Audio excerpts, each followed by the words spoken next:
La prova applauso, ve lo devo dire, grandiosi. Grande pubblico di appassionati per questa terza serata conclusiva di questa rassegna Pop and Blues and Jazz, qui in centro a Thiene, piazza Chilesotti, sempre una cornice meravigliosa. Mi hanno fatto gli appunti un po' di tutti i colori, ci sono i grassetti, ci sono i magretti, c'è di tutto qui. Allora, innanzitutto vi do il benvenuto. Questa sera mi fanno fare il padrone di casa, mi piace pure, quindi lo dico. La rassegna, come dicevo, ha questo nome, Pop and Blues and Jazz. Siamo alla terza serata conclusiva. Il payoff, si dice in inglese, è solo la musica può esprimere l'inesprimibile, e questo ci dice tantissimo in questo momento particolare.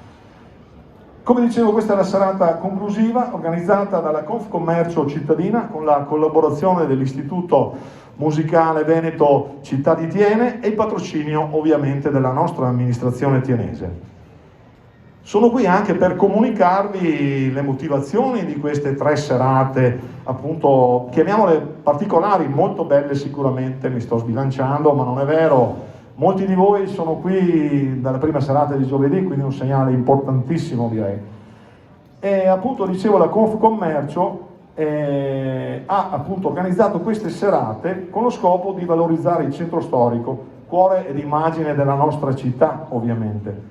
Purtroppo le restrizioni che tutti conosciamo non ci hanno permesso di effettuare la storica manifestazione del Buon Rientro. Sono molto a distanza, potevo levarmela prima, non respiravo più. E detto questo, abbiamo quindi offerto queste serate di questa rassegna Pop and Blues and Jazz che consentono la visione a un numero purtroppo più limitato, come sappiamo, dovute alle norme le rispettiamo, c'è niente da fare, ma volevamo in particolar modo promuovere un'ulteriore iniziativa che sicuramente verrà ripetuta negli anni futuri. Queste serate, che hanno una valenza culturale, siamo certi che incontrano e lo stanno incontrando il favore del pubblico, tutto appassionato. C'è questo aggettivo che vi identifica: belli e appassionati. Nel salutarvi comunico anche che i commercianti e gli esercenti dei pubblici esercizi vogliono aprire questa stagione autunnale, siamo un po' a cavallo a settembre, no? Con un rinnovato incontro con i cittadini, tutti voi, che vede nel centro di questa città un'offerta culturale e commerciale qualificata e anche per farci socializzare, ovviamente.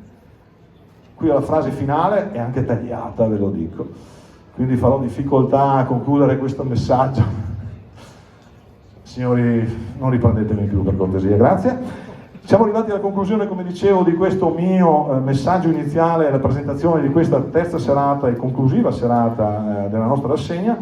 Questo è un momento di ripartenza, lo sappiamo tutti in coscienza, che vede i commercianti e gli esercenti del centro protagonisti del rifiorire di questa città. Detto tutto questo, signori, è con grande piacere che io vi presento questa terza serata di Pop and Blues and Jazz e chiamo qui con noi a palco Nick Valente e Marco Pandolfi. E facciamoci sentire che magari, vero, la chitarra corre più veloce. Grazie.